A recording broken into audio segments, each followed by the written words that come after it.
So ayun, good evening mga idol, at ito na yung final siguro ng ating workshop sa isang puno na to. So nakailang araw na tayo ditong ginagawa.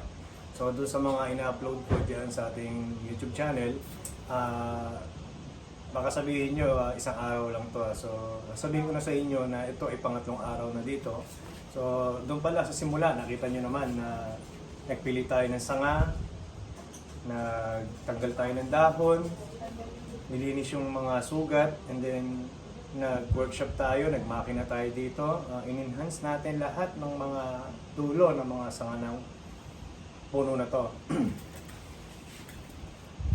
So ngayon, siguro sana ito na yung final at matapos natin para isang panuoran na lang. Ngayon ang gagawin natin dito ay magwa-wire na tayo at magli-layout tayo. So yun yung matutunghayan nyo sa video na to, kung paano ako mag-wire at mag-layout nitong puno to. Actually, ito yung first layout niya na gagawin natin sa kanya ngayon. So bali yan yung nakita natin front sa kanya. Then pagka nasa side tayo, makikita natin yung pababa na to. Ito pababa mismo. So pag sinide natin yan, ayun. So kita na agad yung mga yamadori na abang, di ba? Dahil yan, pagka nagkaroon ng dahon, mas lalapad yan at mas makikita dito sa part na to. So ganun tayo dapat gumawa ng cascade. It's either, kung halimbawa na lang, nasa basic tayo, wala ito dito, dito mismo sa side na to, yung mismo ano ng paso na to, kung kapantayan siya, talagang magkakaganon yung ating pababa, at least yung pinakababa, yung babang-baba na gagawin natin, palabasin pa rin natin dito para kahit nasa side tayo, kita natin yung pagkagawa ng cascade natin, hindi siya sa front lang makikita na cascade. So, ibig sabihin, kapag nandyan tayo sa side na yan, o nandito tayo sa side na to, kita natin itong pababa na to.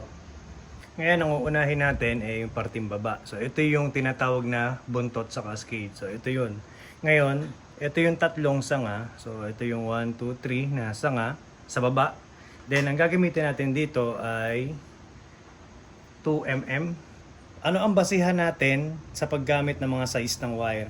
So, unang-una, kung nakikita nyo to ay 2.5 ang diameter ng taba nito. So, ito din ay 2.5 ang diameter. So, ito naman ay 2.5 din ang diameter. So, same silang tatlo. So, ang gagamitin natin dyan ay 2 mm. So, ngayon, dito sa tatlo na to, ito, dyan pupunta. So, unahin muna natin itong dalawa. Ito munang dalawa. So, ito, full. Mula dyan, hanggang doon, diretso, and then maglalak dito. So, wag nyo isasagad yung wire hanggang doon. Dahil, ito, papunta naman sa isa na to, siya yung magpupunta sa dulo. Siya yung magpupul. So, ibig sabihin, yung isa na to, dito maglalak. Ito naman, dito maglalak. So, pag nagwa-wire ako, ilalim. Yan, nakita nyo? So, ilalim. Yan. Sa ilalim ng galing. Then, dito naman ngayon to. Yan. So, ngayon, dito sa mga ito yung node. Ayan. Ayan yung node. Ayan yung mga nodes natin. Nasa gitna yung wire natin ng dalawang node. So, tingnan nyo mga idol yung daliri na itong dalawa. Habang nagwa-wire ako, sumusunod siya. Ayan. Sumusunod, di ba? So, ngayon, hanggang dyan lang yan. So, after natin itong mga wire, ito naman ngayon. So, siguraduhin yung mahigpit tong ilalim. Ayan. Tapos, ganun din. Yun. Ito yung node na isa. Ito naman yung node na isa. So, sa gitna uli.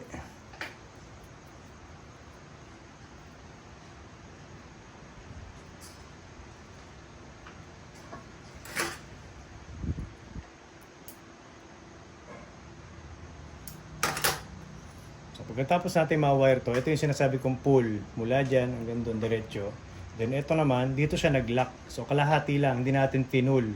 So ito ngayon, isa na to, doon papunta, siya ang magpupull.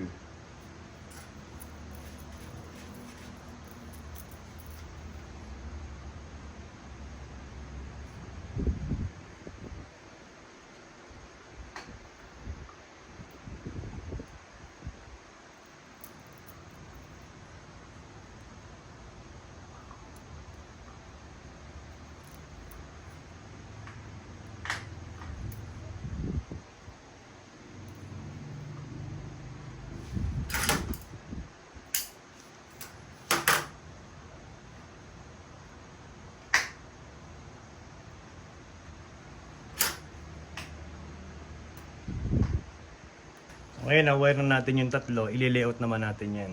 So, papakita ko sa inyo yung layout ng tatlo na to. Una natin ili-layout dyan, itong gitna. Kasi, once na na-layout na natin to, may basihan na tayo kung ano magiging layout nito at saka nito. So, ang titignan nyo yung flow nito yung flow. So, ayan, yung flow nito, hindi natin siya pwedeng ipantay na ganon kasi pag pinantay natin tong ganyan, ang mangyayari mula dyan, tuwid dyan, di ba? So, magiging tuwid siya. So, ito ngayon, pagdating ng flow na yan dyan, itong mismong kanto na to, so, dapat magkaroon din siya ng kanto sa part na to para continue yung flow pababa.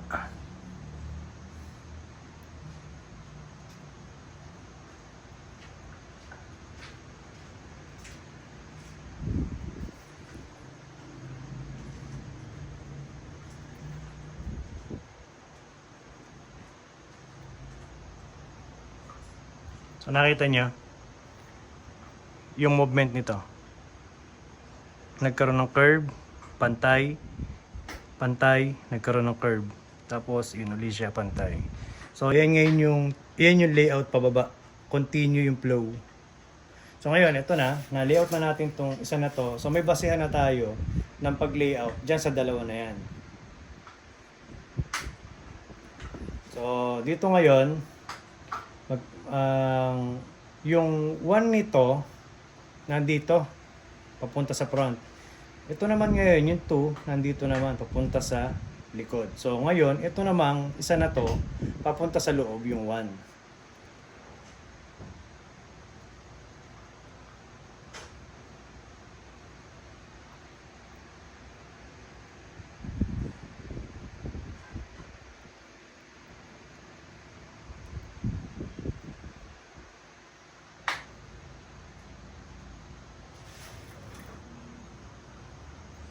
So, ayun yung 1 papunta din sa loob. Yung 2 nandun naman sa labas. So, eto ngayon, yung 1 naman ito, dito naman sa loob. Dito sa loob at yung isa naman dito sa labas. So, mamaya papakita ko sa inyo yung ano niya pagkatapos natin i-layout.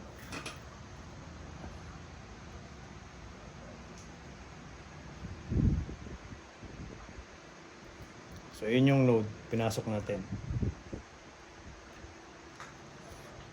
Itong node na to, sakto yung pinaka-posisyon niya, wala sa taas, sa gilid. So ito naman nasa taas, twist natin niya papunta dun, baliktad. So ito naman, nasa taas yung node. So ito-twist natin para ito magamit nating node, pupunta din sa kabila.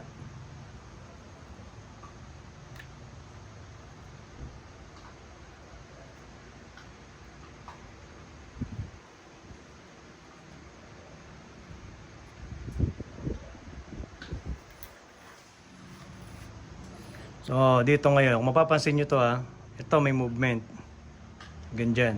So, pagdating dito, wala nang movement kasi ito, hindi na natin kailangan tong part na to. So, pag ito kasi nag 30% na dito, then cut back tayo dyan. So, ito lang yung part na to ang kailangan natin.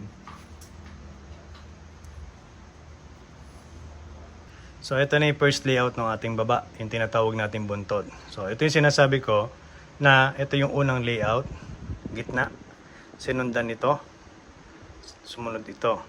So, ganun ako mag-layout. So, inuuna ko yung gitna, sumunod to, sumunod yan. So, ito yung sinasabi ko kanina. Yung node na nandito, itong node na to, yan, papunta dito. So, yung node na yan, papunta dito. So, kanina, nasa gitna, nasa taas yung node na yan. So, tinwist natin, pumunta ngayon sa part na to. So, pagdating ngayon naman di sa isa na to, ito naman yung node. Yan yung number 1. Papunta dyan. So, bakit lagi 1 ang nasa gitna? Kasi, kung mapapansin nyo to, ito ay negative space. Diba? So, kung babaliktarin natin, dito mapupunta yung 1 at dito mapupunta yung 2, napakalaki ng negative space na kinakailangan yung pilapan. So, kasi, mangyayari dyan, pag nagkaroon ng pads yan, ito pads yan. So, ito ngayon, butas yan, di ba? So, kaya kinakailangan, lagi ang 1, nasa loob. So, ito na, papakita tayo. Tapos na natin to. Itong dalawa magkasama. Itong dalawa magkasama.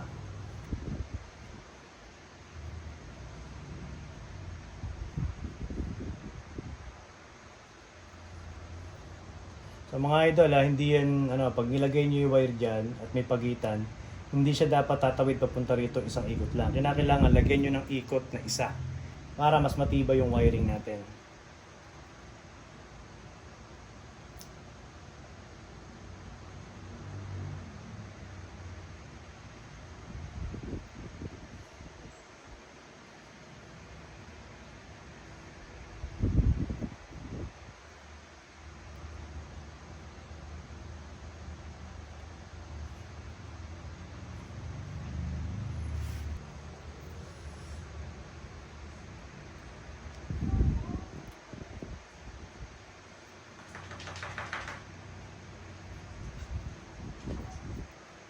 So ito naman, dahil may kilang pagitan niya, kahit wala na kagaya nito. Basta, kung mapapansin nyo, ito malaki to, di ba? Malaki, mataba. So, mas matibay na yan. Kasi hindi na kagaya nitong dalawa na maliit na gagalaw yan. So ito, kahit ganun ninyo, tinan nyo, hindi gumagalaw. Kasi nga, malaki na tong sanga na to.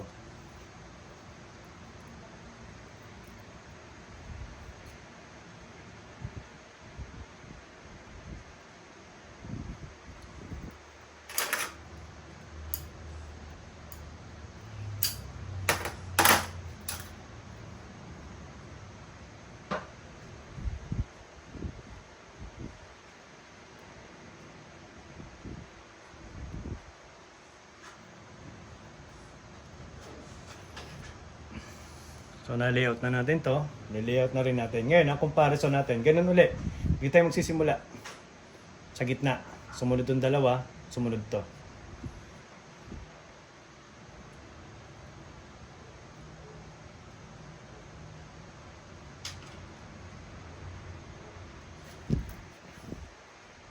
So ito yung susunod kasi siya yung sumunod na sanga.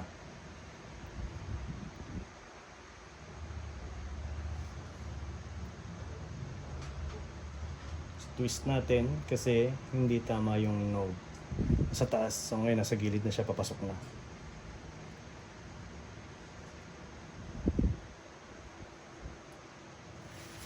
Ito naman.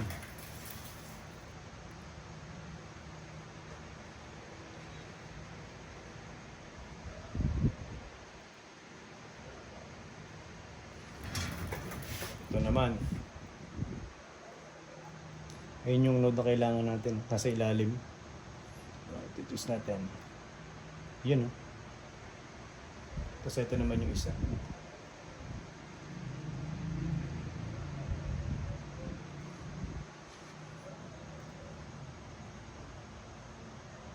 So ayun na ngayon siya. Nagawa na natin to. So papaliwanag ko uli sa inyo yung pagkasunod-sunod mula dito hanggang dyan. So ito yung unang nilayout natin sa baba. Kung mapapansin nyo, may pattern. So ito yung nasa baba, gitna nung dalawa. So ito naman yung nasa gitna nung dalawa. So ito naman yung nasa taas. Di ba? Kung mapapansin nyo ha, ayan. Kada dalawa may isa. Isa, dalawa. Tapos ito na yung last. Last yan. So pagdating dyan ngayon, doon na tayo sa taas. Ayan yung taas na yan. Yun ngayon, yung sanga na yun, doon pupunta. Yung sanga naman na yun doon pupunta kasi mayroon siyang isa uli sa ilalim.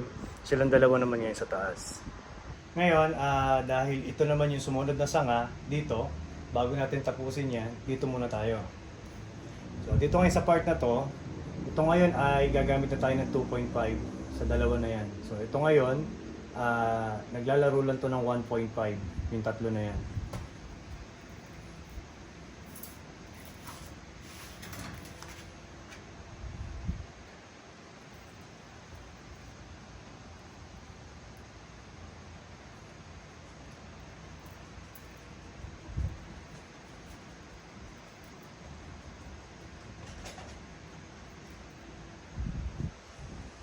So, laging tatandaan mga idol bago tayo magsimula mag-pull ng wire, dapat nakalock yun lagi.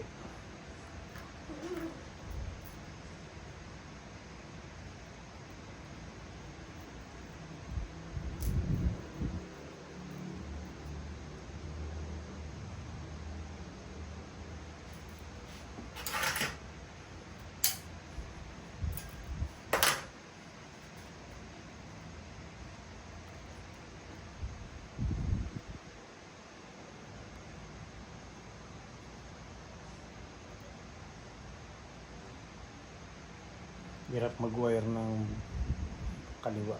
Hindi kasi ako marunong ng mga liwa. So yan, after wiring naman, ito ngayon, i-layout natin. Yung node naman ito, dito pupunta.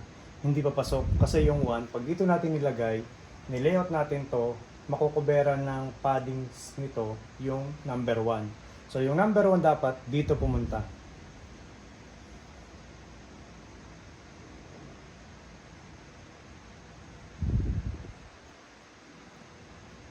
So ayun. Ito na yung isa. So nasa ilalim yung node. Kinakailangan twist natin para pumunta doon sa tama. Yan.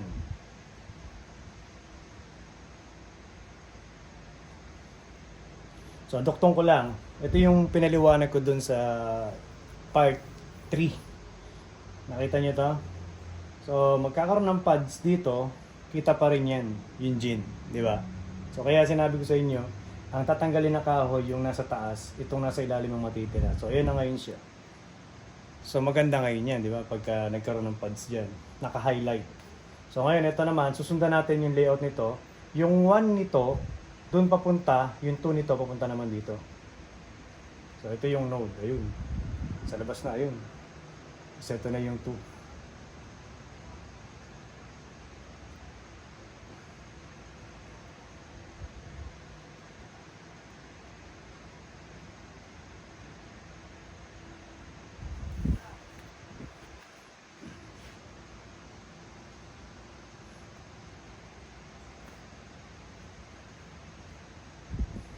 Sobrang nansanga. Tanggalin natin to.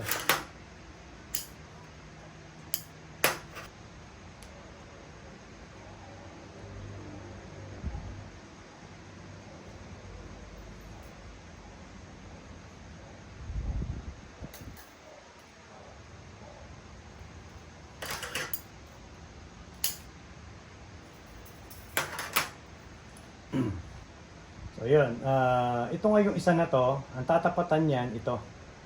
Pag nilayout natin to, dito. Ito, papasok sa loob, yung number 2 naman niya is dito naman sa labas.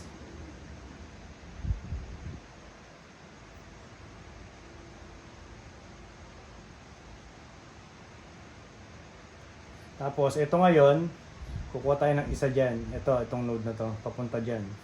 So dadali natin to doon. Twist ng konti, then taas.